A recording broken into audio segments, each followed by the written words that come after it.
Hello, everyone, and welcome to the Reasonably Effective podcast brought to you by myself, Uncommon Fossil, and 10 Types. Yep. Hello, everyone. And today we're going to talk about what I guess is like types of decks. And the way I'm kind of classifying broadly in my mind is you have between like basic stage one, stage two, and you have single prize, you have the multi prize EX, and you have the Vs, which are actually three types of Vs really. Basic Vs, V Maxes, V Stars, they're all classified differently, kind of like stages in a sense. So in sense, you have nine different types of Pokemon, types of decks in a sense, and I've kind of just classified them by the main attacker. We'll probably discuss how that is some because like I'm saying Gardevoir is a stage 2 EX deck because it's named after Gardevoir. You're going to tell me all the attackers are single prize attackers, so I don't know what I'm talking about, and that no, you wouldn't say that, would you? Nah, I'd never say that. So, but because I was looking at we had Worlds recently. We talked about that some, I think, last episode. But I was looking at it again more with Worlds, and also the online data. I'm going to be looking at the Worlds Day 2 meta is available on limitless.com, and then the online tournament results are under play.limitless.com, and you can see all the decks. And I'm kind of looking at the top 50 decks there, which is the main thing it shows, and it's very similar in terms of types of decks that are viable between worlds. You get a little bit more in the online stuff, but not. I'm surprisingly not. And really, there were three types of decks that were viable at worlds, which is a little narrow. Maybe that's common, and just kind of that was kind of interesting to me, and why that is, what might change, and obviously we have these VV Max V Star decks, and they're going to be rotating in whatever 4 or 6 months down the road, so that might open things up. And obviously every new set does, but just the quick rundown as I went through the worlds. The most played type of decks was V Star decks. This is by players that played them that made day two. 41% of the decks were V Star decks, which was actually just two decks, which I guess you can guess. Go ahead, name the decks, and we can Yeah, laugh it's if got to you be don't know. like Dialga and Palkia. No, it's. I'm actually looking. It's Regidrago and Lugia. Mostly Regidrago, but a good chunk of Lugia in there too as well. Right, and these are the top two decks. Richie Drago by far the most played deck at almost 28%, and 13% for Lugia, and then it falls down to Charizard at like 12%. And then the next basic EX decks, which that was um, at 29%. So it's a decent fall off from 49 to 29, but still a very solid number of basic EX decks. And of course, the basic EX decks did very well, right? The top, at least three places were all basic EX decks. So if in terms of their points, they outperform probably the number of players that brought them. But that's a more wide variety of decks. I think there were 5 different decks there. Dominated by Raging Bolt and Iron Thorns. Iron Thorns being the surprise to me of how well it did, but obviously did very well. And then there are basic EX, I mean, sorry, stage 2 EXs at 20%. So, which is obviously falling up, but still a sizable number there. There, in which we know what those were. Probably right, Charizard, Gardevoir, which again I'm saying it's a stage 2 EX. One could debate that. Mostly it's Charizard though, and Gardevoir. You had a couple Pidgeot control players, which is basically single prize basics, but then it's got the Charizard and Charizard's with the decks named after. So You I mean Pidgeot? slap. I sorry, Pidgeot EX. Yeah, whatever I said was completely wrong. Yes. So it's named after Pidgeot. So I'm saying that's the stage 2. So I called that what that deck is. There's only two players that had that, and then Dragapult. There was one Dragapult EX player, and that's obviously a stage 2 deck. So, and then beyond that, there were 6% of the players played single prize basics that didn't have much success. Half of those players were Snorlax players. And then there was, I think, one or two people that brought some stage 1 EXs there, because the multi-prize decks that do well, the stage 1 EXs really see no love. There were, I think, 3 Goldingo players and 1 Baynet player, which also played Gardevoir, but they had more Baynet. So I think that's fair to call that a stage 1 EX. So, I just, so out of these potential 9 types of decks, there's not many VMAX decks. So that's fair to kind of dismiss that. But, you certainly could play a basic V deck still, I would think. Although, V stars are still the better. But amongst basic decks, very, no representation amongst the top 3, not even really close to it. And then even amongst the EXs, The stage one's Wait, sorry, you basically said not. what did you say about the top three? The top three is V stars, basic Oh, EX, yeah. and stage two EX. So no single prize decks amongst the top three, which I guess is not a surprise. Single prize decks always kind of struggle against, these high HP deck cards that Pokemon likes to print. And they're always the kind of the face of every set, right? It's always a multi-prize Pokemon, right? That's where the glory and the glamour is, and they always like to make one or two of those that are above and beyond the rest, I would say. Yeah, I Uh, think and one thing that having lots of different types, not literal types, but like mhm. you could say archetypes. It's not exactly what those are, but it's related Yeah, to that. Having more of them means a healthier metagame. It's not the only representation of a healthy metagame, and I don't think we're in a bad metagame. It's personally not my favorite, but it's not bad. You can play different decks certainly, but also there are as you said, they're mostly multi-prizes. I think single prize basics are pretty good. There are, Ancient Box, a solid deck. Looking on Play.Limitless yes, here, it is the seventh best deck, which is pretty good. And then also Gardevoir, it does. It's like I'd say it's split between a stage two and stage two EX and a basic single prize deck. You said earlier, attacking wise, it yes, is basic single prizers. It's a little different. It's a little bit of a weird deck. It's not like anything super crazy. I will say it also doesn't really play. When you think of a stage two EX deck, I feel like you think of, or when you think of any stage two deck, I feel like you think of rare candy. Gardevoir essentially never right. plays rare candy. Um, it can, but I don't know. Like, doesn't really play that card. So that's one thing which Right. like kind of makes it very different from other stage two EX decks. Yeah, I mean Gardevoir is a weird one too because of the attackers looking at most commonly they play very few copies of the attackers. They can attack with Gardevoir, and there are times that's the right play.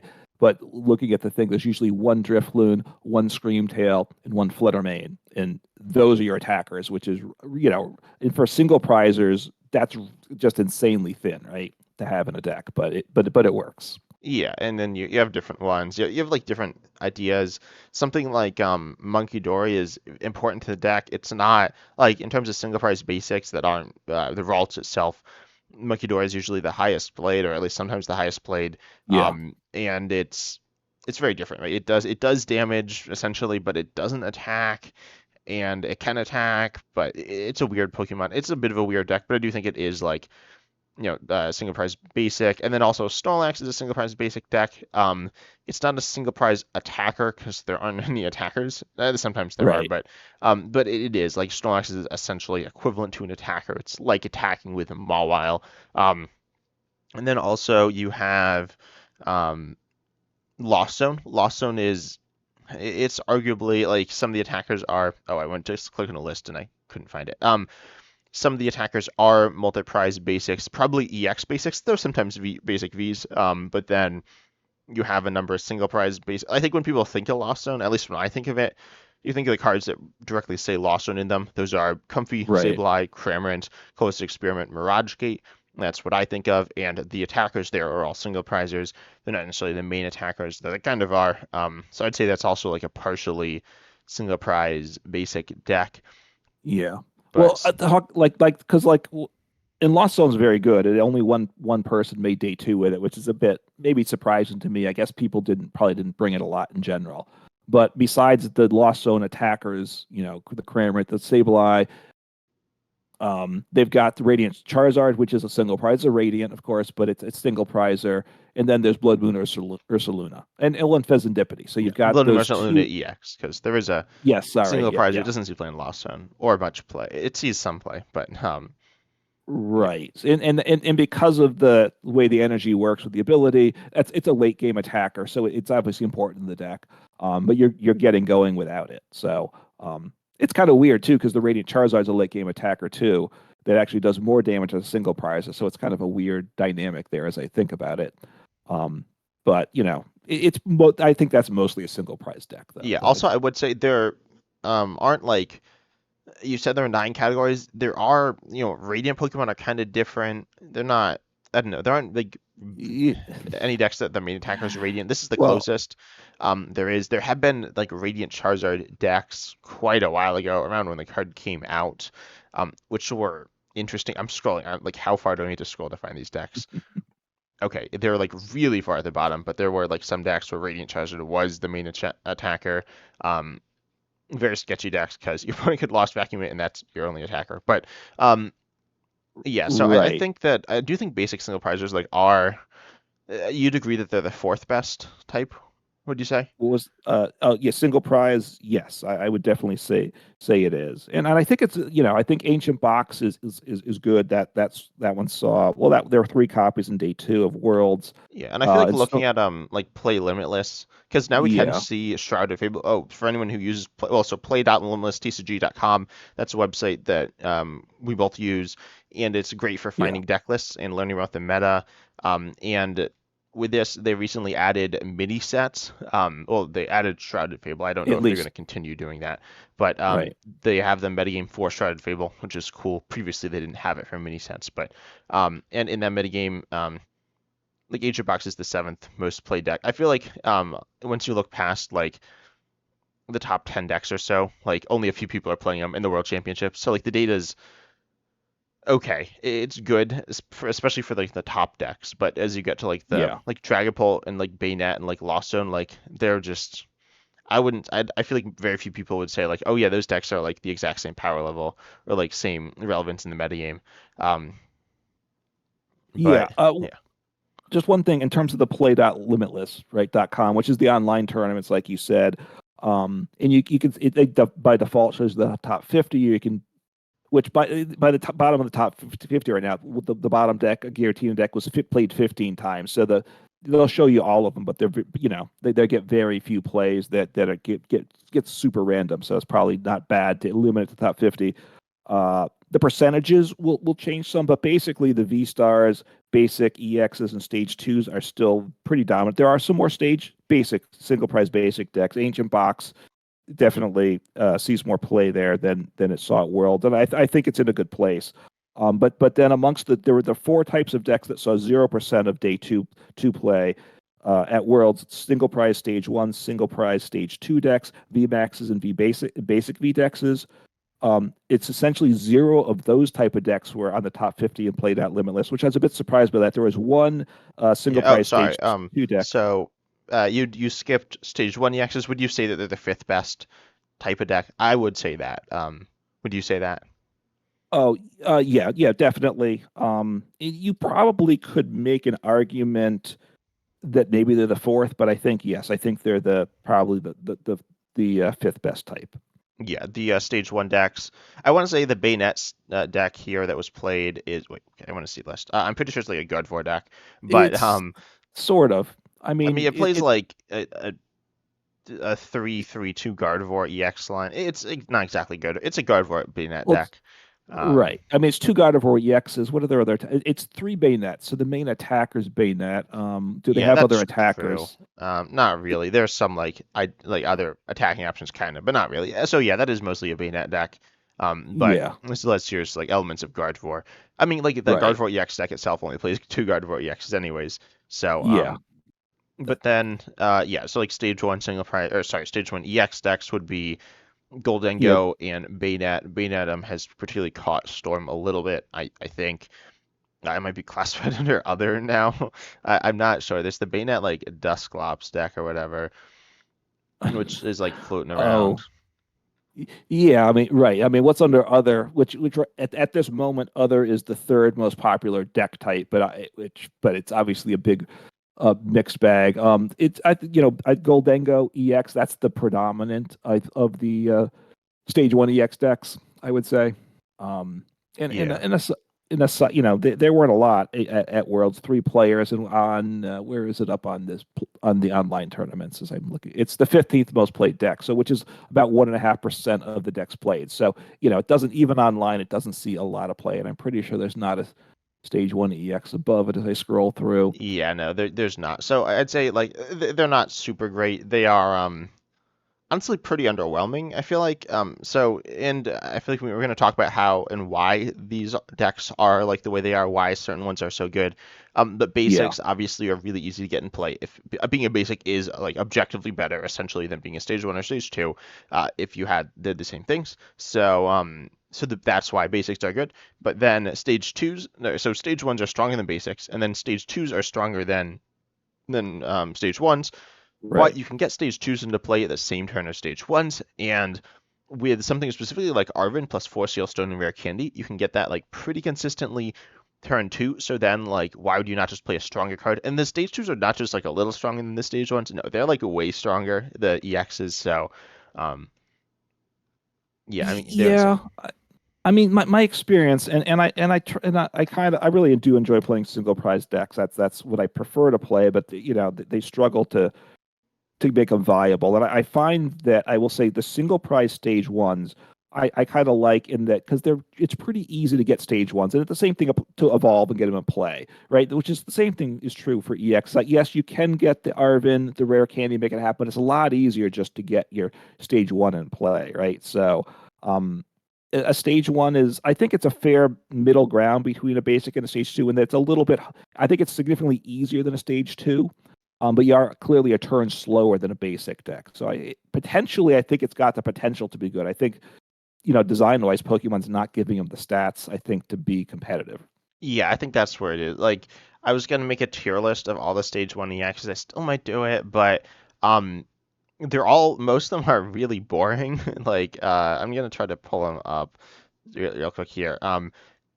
So there are 47, and I'm just like looking through them. Most of these are like really boring. Some are really bad. The best ones you got like Oinkologne EX, which wasn't that good, right? It was okay. No, yeah, Bayonet EX again, okay. Spite Ops EX is okay. Let's see what like these are. I'm like flipping through them. yeah. I'm Goldengo trying. EX is pretty good, but it's not like I don't think it's really ever been top 10. You have Armarouge EX, the one in Armarouge box, which is okay. Wigglytuff EX, Northern EX, Sprather EX, Toadschool EX, Farigiraf EX, Bliss EX, Palafin EX. Palafin EX is pretty good actually. I definitely kind of forgot Yes, about that deck. Palafin Blissey EX is Yeah, okay. yeah. I said, oh, wait, did I say Blissey? I don't remember. I don't know if you did, and he's the exception. He's at 300 HP, so he's got the HP close of a stage Yeah, two. and then Palafin Um, has 340, but that's like different as well. That functions more like a stage two, I'd say.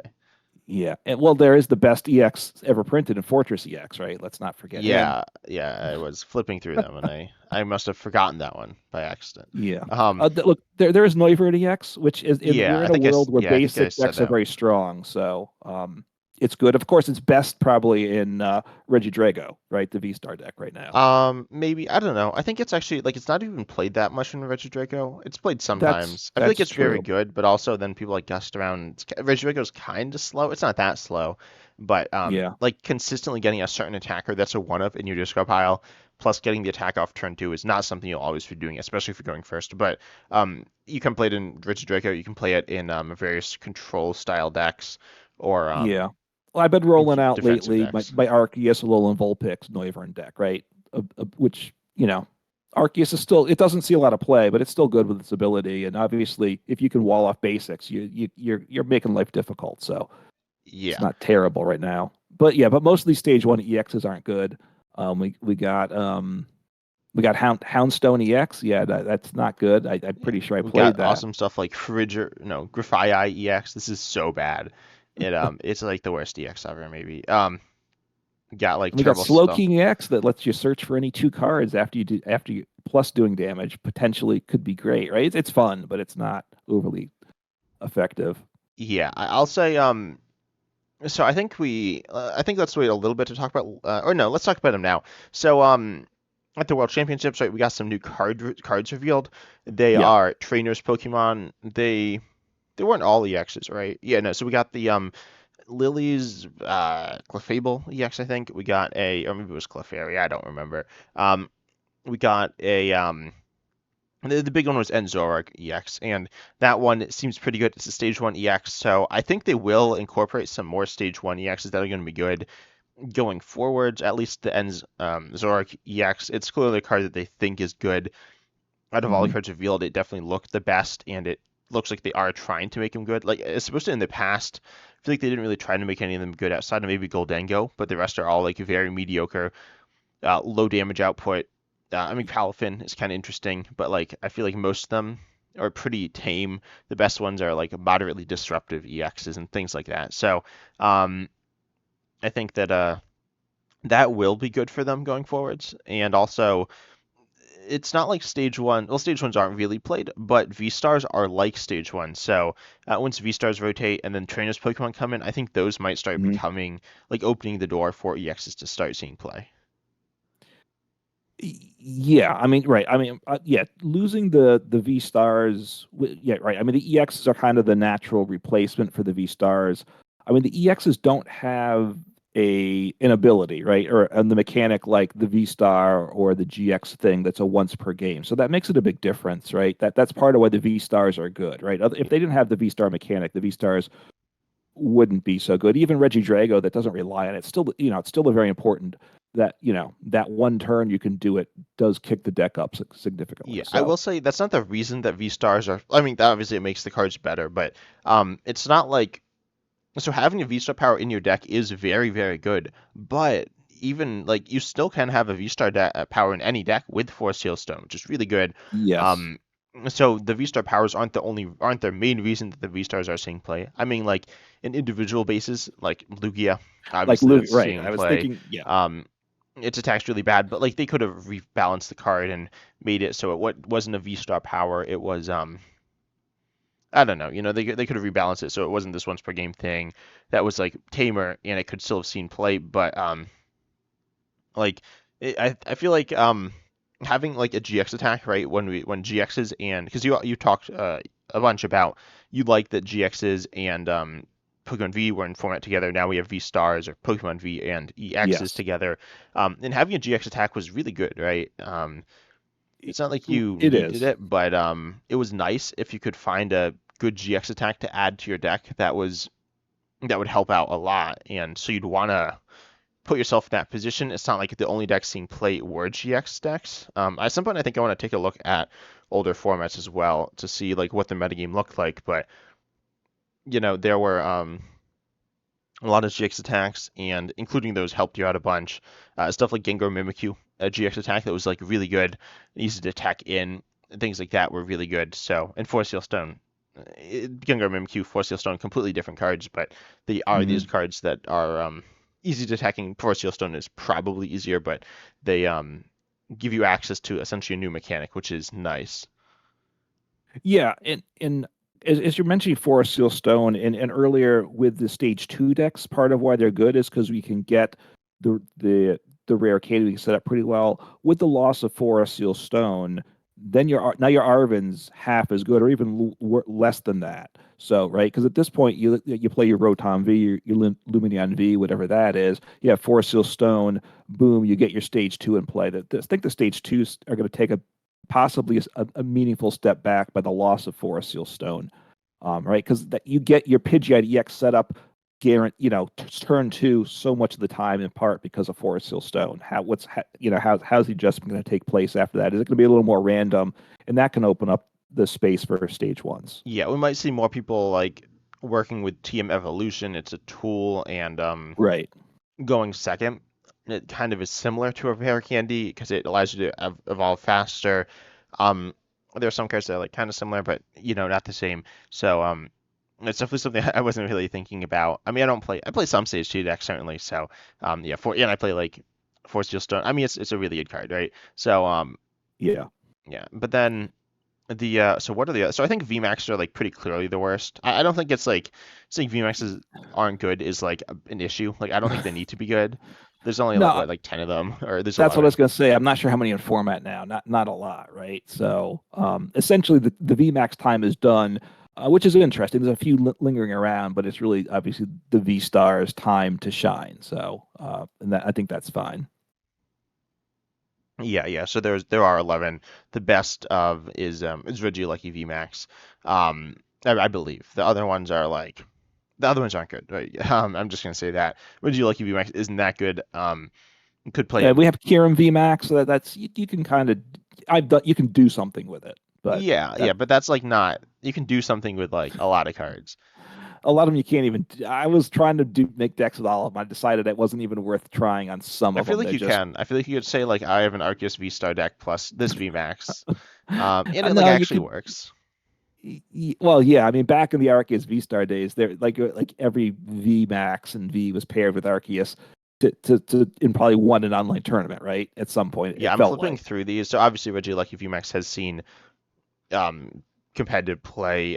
If you don't know, it's all played with Miraidon. It has Yeah. seen play with Arceus V-Star. Aggron VMAX all play with Arceus V-Star. Zero Aura VMAX has seen some play with Arceus V-Star.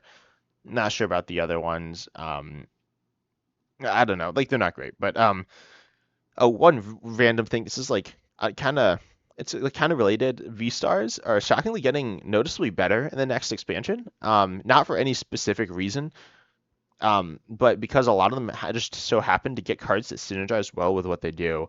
Mm. So obviously, Hisuian Zorak V-Star, right? You want a big bench for that. Right. And same thing with Palkia V-Star, Origin Form Palkia V-Star, and then there's a stadium which increases your bench size. I don't exactly know how that will go with Hisuian Zorak V-Star, but it's really good for Palkia at least. Because you can't be playing Geepdra Bog with Hisuian Zorak V-Star, which would then probably cause some issues, but whatever. Then you Mm. also Yeah. have, Darkrai V-Star. You want lots of energy in place, so there's Glass Trumpet. Arceus V-Star, Glass Trumpet could also help, and I don't know, but that's like a shocking number of V-Stars that are getting noticeably better with, maybe not Arceus as much, but certainly the other three, and Arceus will get probably a little better with it, because of just new cards. But it's not helping the VMAXs. I don't think it's helping the basic Vs either that much. No. Well, I mean, the big bench, we do have the oh, and obviously the sweet not the Suicune, but we have Entei, right? My boy Entei, so you got to love that. And you have the water guy, right? No, I mean the lightning. Yeah, yeah. Uh Raikou, which obviously is part of the Miraidon deck. Yeah, Um so I got all the basic Vs here pulled up in standard, and obviously, as you said, Raikou V, Raichu V, but they're not like the deck. Then you have no. Rotom V. There's actually two Rotom Vs, but there's well, they're both lost on actually, but there's the one that draws cards, the one that's like really good. Um, then there's Lumineon V, but those are both support Pokemon. There's Yeah. a bunch of Vs that see play to evolve, like Lugia, Regidrago, Alolan Vulpix sees some play. Delphox V sees some play. Yeah. Um, Giratina V does see play to evolve, and occasionally in Regidrago V Star, Pidgeot V sees play. Um, Weirdeer V Right. does see play. Siren Sneasler V sees play, I guess. That's like super. I mean, it's not like super niche. I don't know. I mean, Siren Sneasler V, it's in Palafin EX as a Pokemon that it's a Darkness with 3 Retreat that can use Force Seal Stone. It's like cool, I guess, but um, V's just aren't very good attackers right now. No, V's are very yeah, no, they are V for very disappointing perhaps right now. There's not a lot. I mean Lumineon, Entei. I mean Rotom V is huge, right? I mean that of the V's it evolves, but basically you don't play the evolution rarely. You've argued with me about if you wanted to attack with Rotom V, is it better just to should you put it Rotom V Star in the deck or just go with the Vs, right? Because the improvement's marginal there, which is a surprise, right? Usually the V Star is a bigger upgrade than that. So, um, yeah, the Vs are very disappointing. So we Yeah, have like one what? of the best V's post last rotation is still Drapion V, and its ability doesn't do anything. Like that's absurd. It still sees more play than a lot of these other ones. But if you don't know what its ability does, its ability says this Pokemon's attack or attacks cost 1 colorless less for each of your opponent's single strike, rapid strike, and fusion strike Pokemon in play, which is always zero because there aren't any of those. So like Yeah, that's absurd. I don't know if it's top 10, but it might be top 10, ignoring like stuff like Lugia V and Regidrago V. So that's absurd. Like that card's not good. But yeah, I feel like that's also okay. Like Pokemon was phasing out the so I want to take a look at the metagame. Do you want to take a look at an older metagame now, or do you want to do that later? Well, before we do it, let me just say one other thing. one of the things looking at some of the top decks, but I was surprised at the number of good box style decks. Look, I like box style decks, and I think you do too. And I was surprised, that like because looking at like the world's top deck, Reggie Drago, that's a box style deck. Number two deck, Lugia Archeops, that's a box style deck again.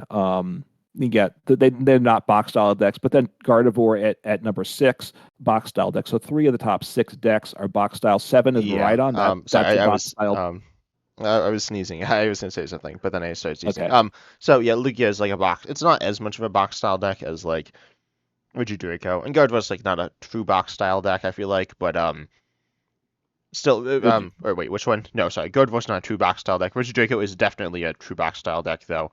Um, has a main attacker usually, but Hmm. well, it has a main attacking option in Dragapult. A box style deck, if you don't know, short for toolbox, is a deck that has different options, generally different attacks to use. Yeah. Generally on different Pokemon. Reggie Draco is copying different Pokemon, but it's essentially the same thing. So yeah, like Gardevoir has Drifloon, Screamtail, things like that. Yeah, I mean, probably like a third of these, whatever, like there's 16 decks, different decks that were played. Probably at least a third of them are some style of type, I would say is a box style. Lost Zone, they call it Lost Zone box. It's definitely a box style decks there. Like I said, Maridon that did very well as a box style deck. So, Yeah, I will say having, Ancient Box isn't really a box style deck. There's like one attacker that you're actually yeah, using. Like there are different ancient Pokemon, but you just like discard them. Like even Fluttermane, like you don't really want to be using Fluttermane that much, except in certain right. scenarios. But even then, it's not like super reliable. So I've seen lists with like four Great Tusks when I was playing on like ladder. I was like, I don't know, I just keep seeing like quad Great Tusk, like or maybe not quad, but like at least three. So that was really weird. Right, because I do like you say Angel Box is a good place. I agree. I've been played at some, and the mill guy that I'm just blanking on that you just said, the roaring Great Tusk. His Yeah. retreat cost is three, right? So you don't really want to start him Yeah, most of the time. but you do So have the with the Pekron EX. Pekron EX is a liability when put into play, but also it does allow you to put Great Tusks into play, and they're not going to be stuck for, like forever generally. right, but you still don't want to leave an ancient Pokemon in play that you don't plan on attacking with because you want the more damage. You want to get them discarded. So it's just you could. I mean, usually Great Tusk. It's usually I think a one of in most decks, but it's fun to mill. I will say at least from my perspective. So. And then obviously hitting for fighting weakness is always a good option to have as well. So that's for sure too.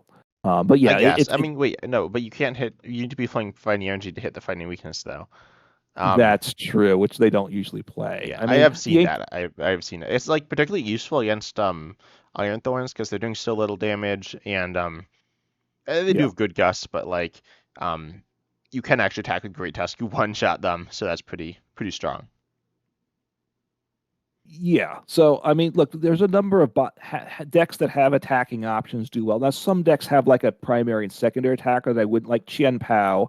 Baxcalibur has, Radiant Greninja they can attack with something like that, but it's not really a box style deck. You're generally it's designed to just smack with Chien Pao every turn, I'd say, and it's generally easier to get the damage numbers multiples up with Chien Pao. That's part of why Goldango doesn't work because compared to Chien Pao, it's easier to get the big damage consistently with the way they designed the Chien Pao Baxcalibur combo than Goldango EX. Yeah, I guess so. I feel like Goldingo's like I don't play it that much or play against it that much, but I feel like it's not that hard to get the like big damage, but also it does have less versatility. Because Juniper Excalibur, notably you have Radiant Greninja as an attacking option. Yeah, Um, you do have Excalibur to attack with, that's like kind of sketchy. Well, also I just pulled up, so if you look at a deck on Limitless, it says like the core cards. It says they have right. two Excaliburs and one Frigibax. I guess because like splits a Frigibax or something. So it like seems like you don't play any Frigibaxes. But that's kind of weird. I don't even know why. I feel like they always do play the. No, I guess they don't always play that one Frigibax. They usually. Anyway, whatever. So anyway, that was I was getting sidetracked. But you do have Chin Pao, you have Raging Ginja, you might have Palkia V Star, you do have Iron Bundle, Right. which can attack. So Yeah. I mean, so it makes sense, but decks with multiple legitimate multiple attacking options are generally the better decks, right? Which I think makes sense. Obviously, people want to make the decks streamlined, so the more options you get, obviously that's that battle. The less consistent you tend to be, so that you're trying to find the balance there. But I was pleased, surprised. I was surprised to see how many what I would say box style decks are doing well, and even amongst like more casual tournaments, things like United Wings, like in a sense, is a box style deck. It's obviously one attack you're using, but you have different types of Pokemon with some different energies. So in a sense, it has aspects of the box style that it hits for different Yeah, I weaknesses. will say you said that streamlining a deck is good, and yeah, the top two decks did were not box. I mean, like the Roaring Moon like deck is like has the single prize Roaring Moon as well, but um the top two decks weren't box style decks, which is kind of interesting. So Right. that like consistency in that form is like good. But then they also like lost consistency with coin flip, so I feel like they're about as consistent as like the other decks. It's just consistency in different like forms. Right. I mean, the top two decks obviously they had one, well, Iron Thorns had one Pokemon. They set up, right? They were big basic decks. So big basic decks, like we said, set up fast and consistently potentially. So that's where you can kind of like Raging Bolt, you do have the secondary attacker of the Ogerpon, which obviously if you're up against Charizard is very nice to have. But primarily you could just win a lot of games. You beat them down with Raging Bolt, but you set up so fast, right? You don't need the flexibility. You just say, I'm doing 70 per energy I can get in play, and I'm just gonna beat you before you can do anything. Yeah. So there's one type of deck I believe that we haven't talked about yet. Unless I'm no, there Okay. are two types. There are stage two single prizes and stage one single Right. prizes. Stage two single prizes do see play as support Pokemon. We have you have Archeops, which is kind of very different, but you have Baxcalibur as well. Um, Right. in terms of attackers, they don't see play. Oh, I guess there was the Luxray. I pulled up Luxray control. I don't know if it's in this deck, but there's the Luxray that you just like play down. But that's like doesn't really count, does it? Because you just play it down as like a basic anyway. Um, Right. yeah, so those like don't really So, see play. But I I feel mean, like there's not they're much. just Then we do have the Conkeldurr, right? yeah. That's in the top 50 of played out Limitless, which I don't think when I asked you that the other day, I don't think you knew that was the single prize stage two that actually saw some tournament play. Yeah, I always forget about this deck. I don't think I've like ever seen it on ladder. I think it's pretty bad. Its win rate is it's only like 40%, which isn't like good, but it's not like that bad. Um, it's better than Gengar, which has a 27% win rate. Actually, 40 is like kind of 40 is kind of pretty bad, but yeah, Yeah. stage twos aren't that bad. I mean, Gengar's a stage two EX. That's like not that good. I feel like Gengar is really bad. Some people think it's good. I don't know. Jini's secret technique like helps, I guess. But anyway, so like Conkeldurr's an interesting deck. It's a really weird deck. Um, it does Yeah. 250 for free. Then you need like weird setup stuff. So, and then stage one EXs. So I feel like stage one EXs are, or sorry, stage one single prizes are really bad. In terms of like, oh, well, no, that's not true. The stage one single prizes are really bad attackers. There are great engines and like Frostlass as well is Yeah. really good, but then you have like Barbarrel, Curlia, which isn't like amazing, or Dracloak either, but they're certainly solid. And then and important to their respective decks. But then you have Right. I mean, you I'm have not sure you, Zatu, which yeah, can be Zadu. an engine. One of my favorites is I'm blanking the colorless attacker, right? The It does Dunsparce. the Wait, no, that's not. no the, no the I had it and I forgot. It does you draw a card, put 10 on yourself. It does Oh, multiplies Dodrio, by yeah, Dodrio, yeah which is not a Dodrio. bad card. It's not a great card, but it is a playable card. I mean Th that might be about as good as it gets right now for a oh, is an stage one attacker. attacking deck. Yeah, I mean Uh, in all honesty, right? yeah, well, it's like a state. So I'd say, well, Frostlass is interesting. It's not an attacker, but it kind of functions as that. But then, yeah, I'd say, but Dodrio's power isn't because it's an attacker. It's because it's a It's a draw card. It draws you the ability you put a damage counter on it. You draw a card, and the attack does 10 plus 30 more for each damage counter on it. So potentially for one energy, you're doing up to 280, and you can if you get going, 280 is tough, but you can be one shotting after a couple turns. A basic V or EX with a single prize for one energy, and that is a nice thing to do. Yeah. Okay. Sorry. There was a deck that I forgot, or an attacker. And I guess you forgot too, unless you're just What's waiting. that? Which is Chinchino, or how does I say it? I don't know. Chinchino. Oh, right, right, Um, in yeah, in Lugia. yeah, which is arguably the main attacker in that deck now. It has different options, but I'd say it's the main attacker. It's a two of or three of within the deck. Lugia is important. Archeops is obviously very important, but not really as an attacker. But Chinchino is the main attacker, and that is a good stage one attacker. Stage two attackers like aren't good. Um, so I'm looking at just the competitive ones.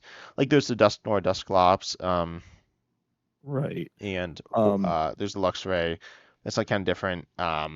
It's like Feraligatr. That's like the best one. Oh, there's Haxorus, but Haxorus is really different. You don't play the basics, so yeah, you just play the stage two to copy with Regidraco, which is kind of fun. Same thing with Dragonite as well. But oh, you got Gengar. Like Gengar is just so different. You don't even play the basic or the stage one ever, and you don't like attack with it.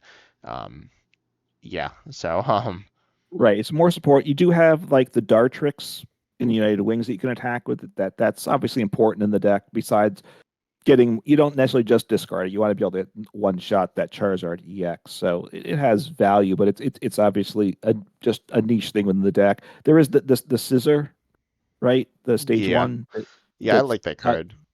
right. So that one's not bad, but it fits in a deck, right? That can be like a single prize attacker in your Goldango deck, for instance. Might be where you see that in play.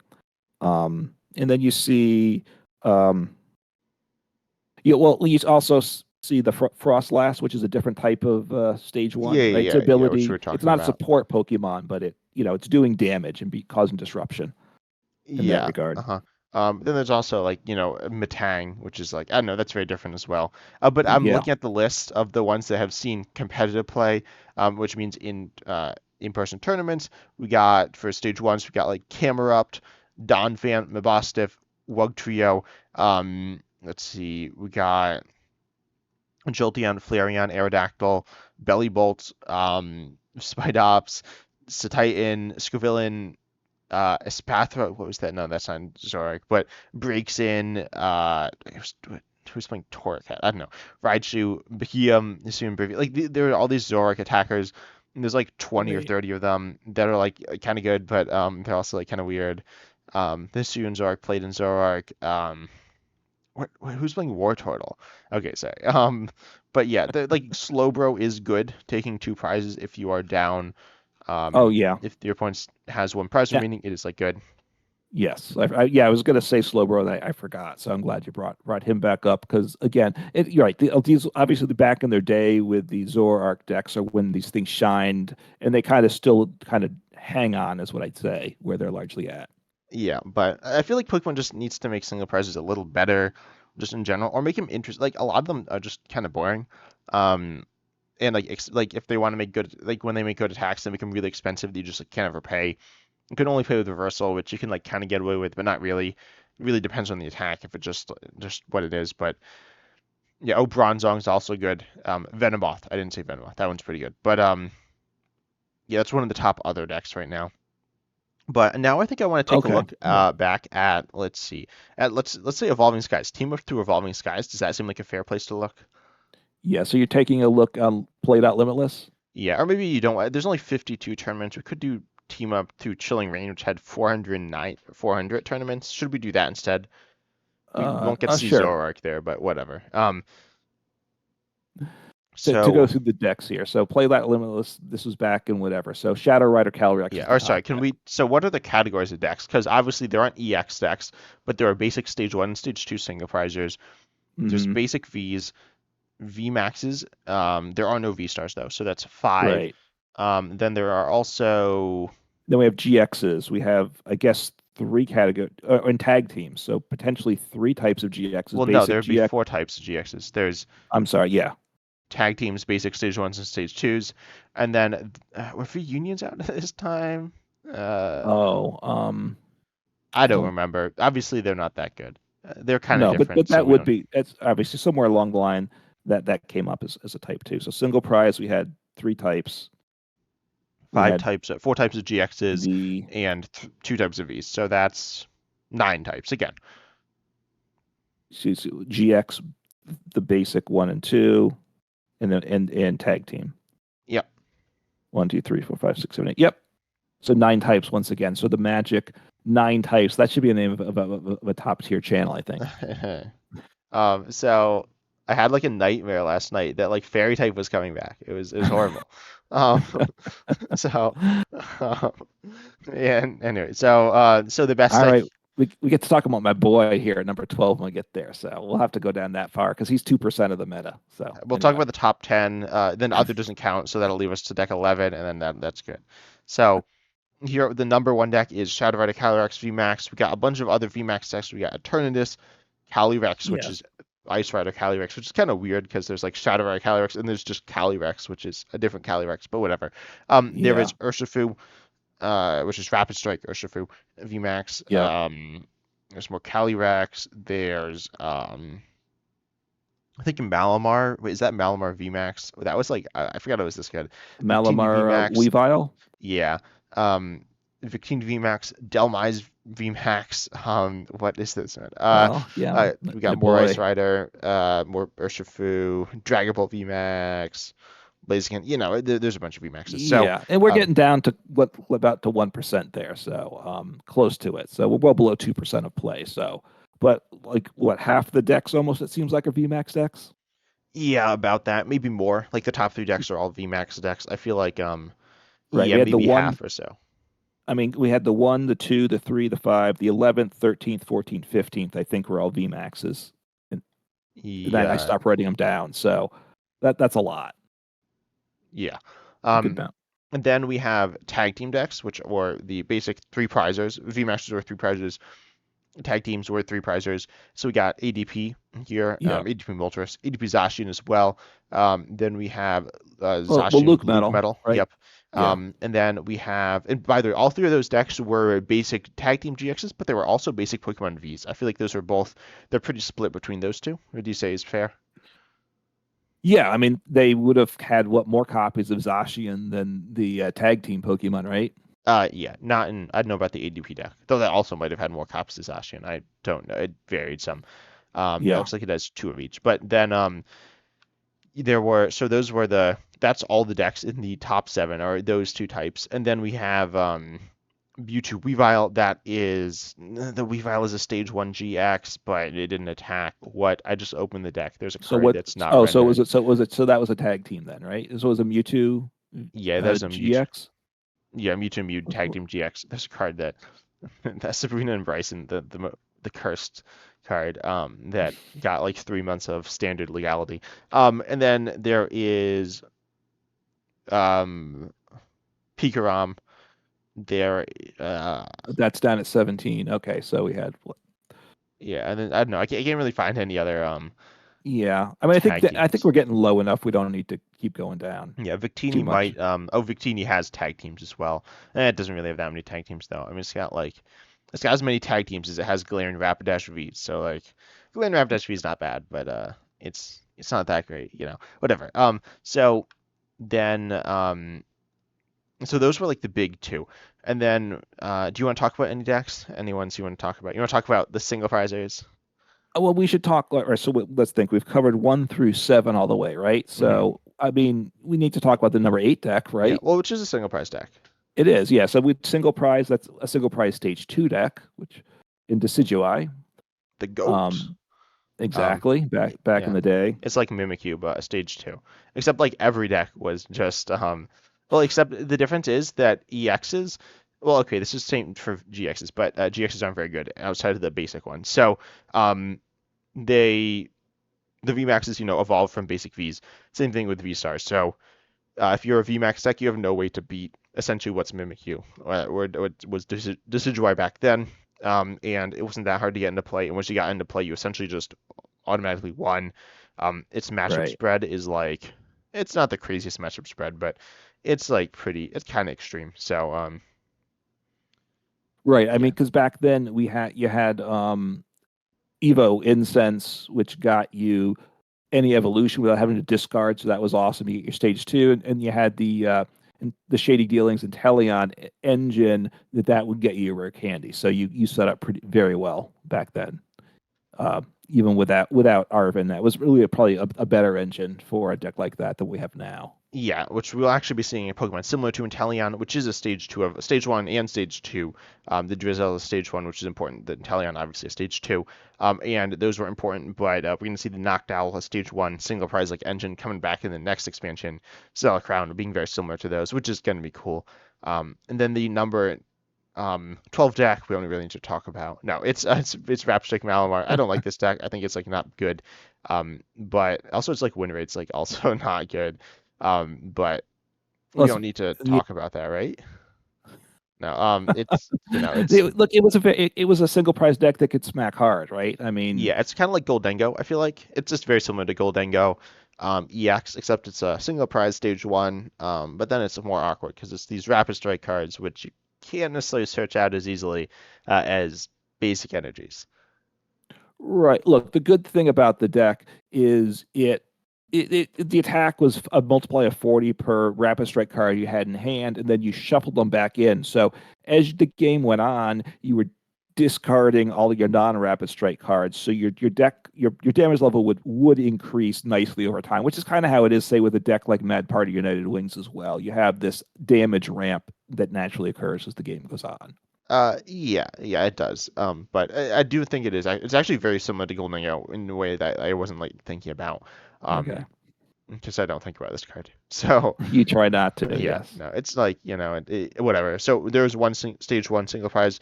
Let's like look down the list. We got Spiritomb, which is a single prize basic deck. I Right. guess how is this played? Okay, yeah, it was just played with Spiritomb pretty much. It's And that's like number eight. And that's number 18 on the list, 1% play. So we're falling, you're it was a meaningful deck, but the play rate was meaningfully lower. yeah, and so it's like uh it's like what's it called? I'm blanking on what the Pokemon's name is. The bird Dodrio. There we go. Dodrio, right. This was a multiplier of 30 for each damage Yeah, counter it on it. actually is Now the it's same attack exactly as Dodrio. Its ability is the same, but you don't draw a card and it's on a basic. right. Which And means it's you a can 60 HP, so you had to be careful there and with it. yeah, And this it was a weird deck. and the Because other thing with yeah, a deck like this, just sorry, it's single prize deck, but it was playing three multi-prize Pokemon in it for the engine, which right now we mostly play with multi-prize attackers and single prize engines. Here it had Oricorio V, which is like Pheasantipity EX, and then Dedenne yeah, GX and Oricorio Crobat GX. G. Yeah, Oricorio GX, sorry. Yeah, which is like Pheasantipity now, and Dedenne, which is just tremendous. So that most decks played that in Crobat, which was very good, to a lot of Yeah, decks. you So could compare it kind of to playing Pheasantipity EX, Rotom V, and Luminion V. It's not the same, but yeah, Pheasantipity EX, well, Oricorio GX. Oh yes, Squawkabilly EX is more like Dedenne. yes, Squawkabilly EX and Dane GX are pretty much the same. Crobat V and Dane GX were kind of parallels, but happened to be in the format at the same time. So you got this really explosive engine, but it did have a Jirachi as well, which is kind of like I mean, I don't know, it's kind of like Comfy or Yes, like Tatsugiri. I don't need to keep making comparisons for all these cards, but um, yeah, very. right. I think it's a pretty interesting deck, pretty weird deck as well. But then in terms of other single prizes, we got one of my favorite decks, one of your favorite decks. It's Caturday. This is a what?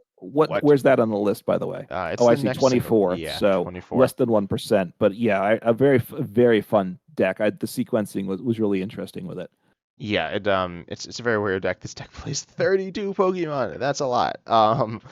So yeah, it's an interesting deck. It focuses around like spread damage, and free attackers. This deck actually plays how many different free attackers? It plays six different, or sorry, three different attackers that can attack for three, four if you count me out. But it plays Aspera, which is like the main attacker, which is this like spread bait or this like snipe spread attacker. Then you got Litten, which is this very underwhelming but not terrible attacker when you're counting it as free. And then you have Rowlet, which is a snipe attacker. And so you got some really interesting things going on here. Right. But And the top deck was the Roxy build, which yeah, is a Roxy and supporter that Inteleon build specifically. right. It was a supporter that drew you cards and spread damage, which was great. And they played for Yeah. capture Oh, sorry. I energy. want to say one thing. The card was really slow on Pokemon TCG Online as well. So if you're familiar with Frostlass, where it puts damage on each Pokemon, it goes one frost blast at a time, which is kind of slow, but at least it does all the frost blasts, like it does damages all the Pokemon at once. But Mhm. in coughing and wheezing, it would go one Pokemon at a time. So it does not damage your own Pokemon. It only damages your opponents. But if you're up against a Turnus, they could have 9 Pokemon in play, and you do it twice with one Roxy. So that's 18 different times the damage card is being placed, one at a time. It was so annoying. I didn't like play with it that much or like see it that much, but when it happened, it was super annoying. Yeah, so I don't know. I mean, you can play it in live, so you can't play, unfortunately. Well, the Intellion engine's very, although no, this doesn't play Scoop Up Net, so I was going to say that that hurts the Intellion Yeah, engine we a could lot, play which this is good. exact deck. Maybe I'll play this deck. Um, See how it goes. Yeah, I mean, it was one of my favorites to play. It was a very enjoyable deck. So, but anyway, you played for capture energies, but you didn't really attack with it, right? It was just such a good because you attached it. It covers the basic energy, and you put a Pokemon onto your bench, which was just a very go-to thing. And this for a deck that didn't want even largely care about the energy. Um, I guess you had the Hoopa to attack with it in this Yeah, you deck. could also attack with Mew, or Catterday itself, right? But anyways, Yeah, we don't need to talk too much we've about gotten too Catterday. far off. But No, long story short, single prices weren't very good though. The Decidueye is good. Malamar was certainly an okay deck. This saw some right, play, but it was not like an amazing deck. Decidueye, in my opinion, was a very good deck, but not like a broken deck. It was just pretty good. That like it could compete. I think Malamar like kind of could compete, but definitely would struggle, especially against things like ADP. Or spread options. It would just get like absolutely rolled over by those. So yeah, I mean, you have I feel like the metagame has lots of options in standard now. It doesn't have all the options, but it doesn't have great single prize options, but it does have some. And you do have basic stage one and stage two options if you count V stars as stage one. So I feel like it's in a right. pretty good spot. Yeah, I mean, compared to this, we're broader now. I think is pretty safe to say. You had V maxes, which were very dominant, and you had tag teams, and then there were no GX.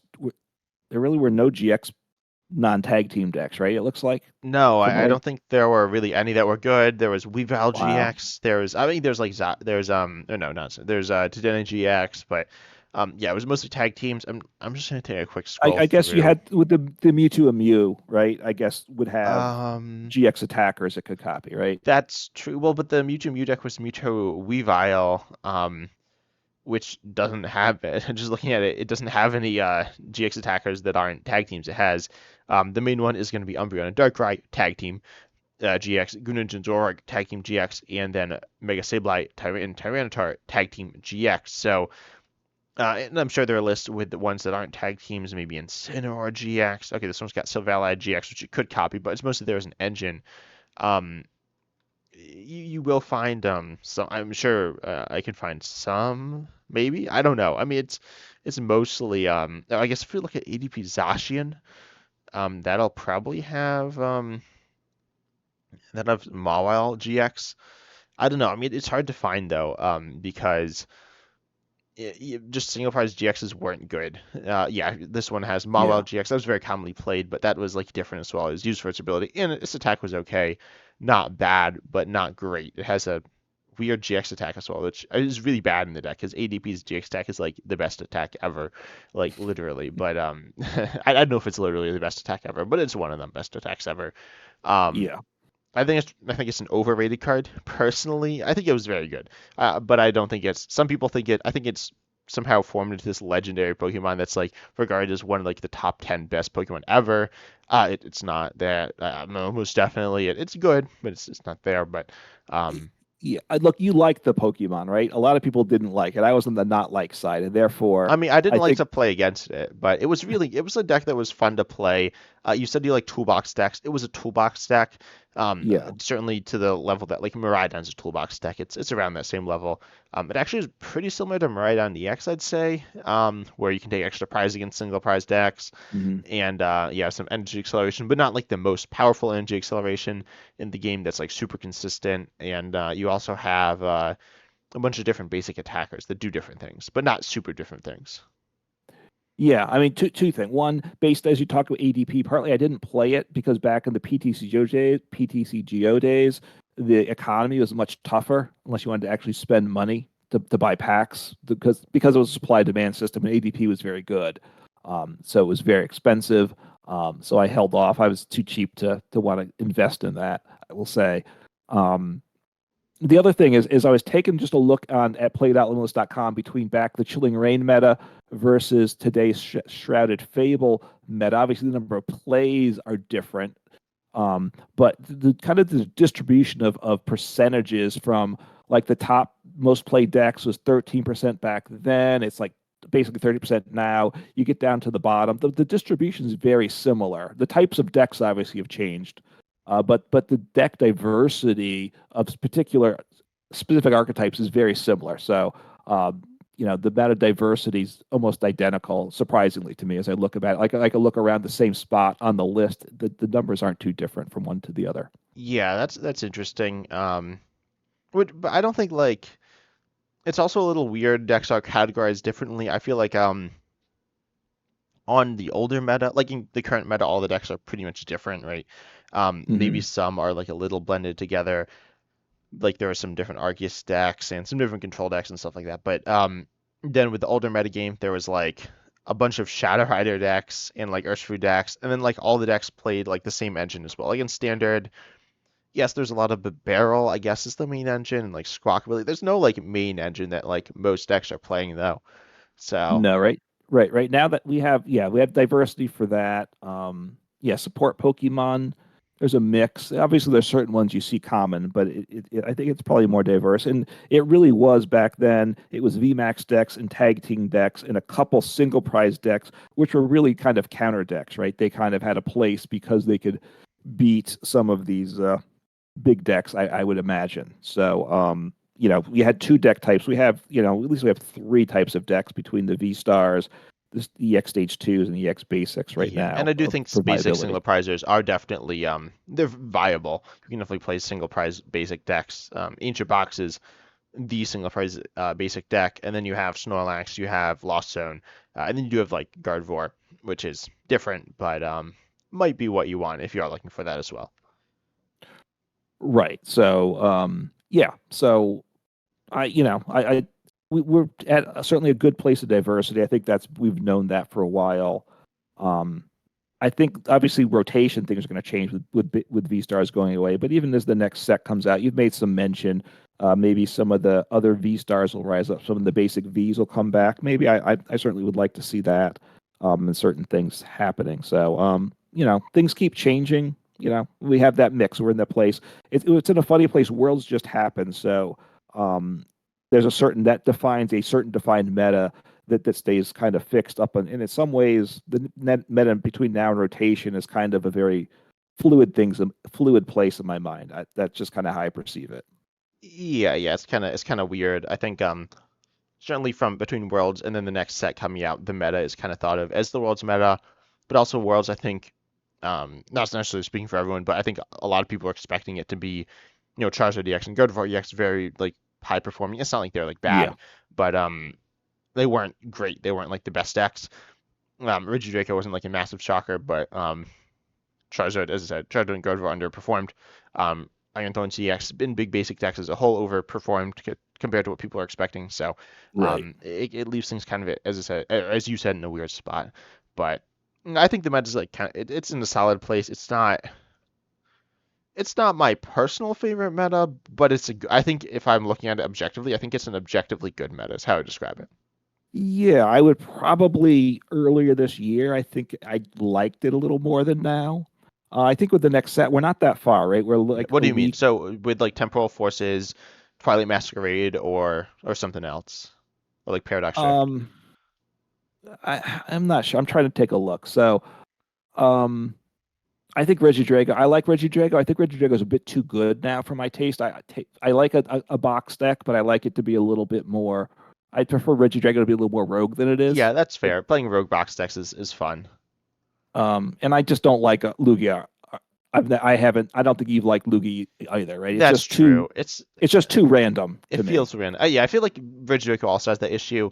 where people you can like pop off out of nowhere or not. Like there are definitely games playing, and this isn't just me like saying, "Oh, I'm getting rolled by it." No, there are times when I'm playing and I have a mediocre hand. I'm like, okay, I'm about to get absolutely obliterated. My opponent just completely whiffs, and all of a sudden, like they can't do anything for a bunch of turns, or like really just come up short. And that's fair. I'm not a big fan of decks like that versus decks like Charizard and Gardevoir are more well-rounded. I will say decks at the World Championships, you want decks that are a bit more high rolly. All the top all the decks in top eight, there was four Rich Dracos. That's as we just said, kind of high rolly. Yeah. Then the other four were all big basics that I either swing. They always swing. They might miss, but they go like really hard fast. Iron Thorns doesn't do that. That's more matchup dependent, and there are coin flip cards which add to that high roll element, but more so it's Yeah. matchup dependent. But then they all have randomness. Um, I'd say more so than a deck like Charizard Pidgeot, which has I feel like less variance. No, there are a lot of different things that can happen, but you also have a lot of control over the game compared to decks like Regidraco, where like you don't have an engine or anything like that. You can have like bits and pieces of an engine, but not a Hmm. not a full engine to like the level of Pidgeot EX or Barrel or whatever. Yeah, the dynamic of the Pokemon year, in a certain sense, to me, is before rotation, like of this year, would probably be my favorite spot. We have the most cards happening. I like it, and I think it will get Like better at the from end of here. this year. Yeah, but as this year goes on into the next calendar year, as we approach rotation, which I don't think we know when that is yet, but it'll get more interesting as we have more things usually. But then rotation happens, then it kind of builds from rotation to worlds, right? Because ultimately the worlds meta is sort of a defining thing. So then there's that building up to worlds, and then it kind of there's a reset after worlds in a sense, but it's still will get better on the other hand. It's kind of a funny dynamic between we have the rotation marks a year and world marks a year, and they're offset. So it kind of makes a funny dynamic in my mind, the way I experience things. Yeah, like I was gonna make a top 100 or top something cards of the season video, but then I was like, this is kind of weird because I'm gonna be talking about a bunch of cards that no one's playing now, like at all. Like they could literally be rotated. Like BV Max has to be in there, but also Right. like literally no one's playing it because you can't play it, not in standard. So it just felt kind of weird. Versus rotation, yes, obviously there are cards that just aren't printed yet, but it's not like they're cards that rotate out. They do rotate out in the year, but obviously they rotate out at rotation. So setting that is a marker. So it's kind of like a halfway point, and it's interesting. But I'm looking forward to the next set as well, which is focused on stage two and basic EXs. But I, I definitely think it's going to be a fun set. And then with the trainers Pokemon, I think we'll see that developed into something that can more fully support the different types of EXs and also hopefully single prizes. We'll see, but I'm looking forward to it. Yeah, it'll be nice to see what happens. The trainers Pokemon, we don't know much about that yet. I hopefully it will be something interesting. And yeah, I mean we have several months as to add more sets before rotation comes. So looking forward to it. And the changes will be fun. And it's all with the new sets come, you have more options, right? You have the new cards to mess around, but also everyone's messing around, so it allows other kind of what would be suboptimal decks that you want to try out. They have a place you can win more often on the ladder and such with them, which is fun too. Yeah, yeah. But anyways, we hope you all enjoyed the podcast this week, and comment down below if you're watching on YouTube, what you want us to talk about in the future. If you're not watching, if you're listening on some other platform, please comment on YouTube. Unfortunately, we will not see the comments on other platforms. Um, Uncommon Fossil, right? I You don't guess see maybe no, Spotify. I mean I guess I could try to it'd be a bunch of time. I'd have to go Yeah. scour around to do it, which Yeah, and which we we're certainly not doing would at this probably point. miss stuff. But if you comment on YouTube, especially on the podcast themselves and on the person you're specifically asking, if you have a certain question, then we'll definitely see that. But we hope you enjoyed. Consider liking the podcast and checking it out on podcasting platforms. So if that's how you want to listen to it, but we hope you enjoyed. And as always, we're excited to see you in the next episode. All right, take care.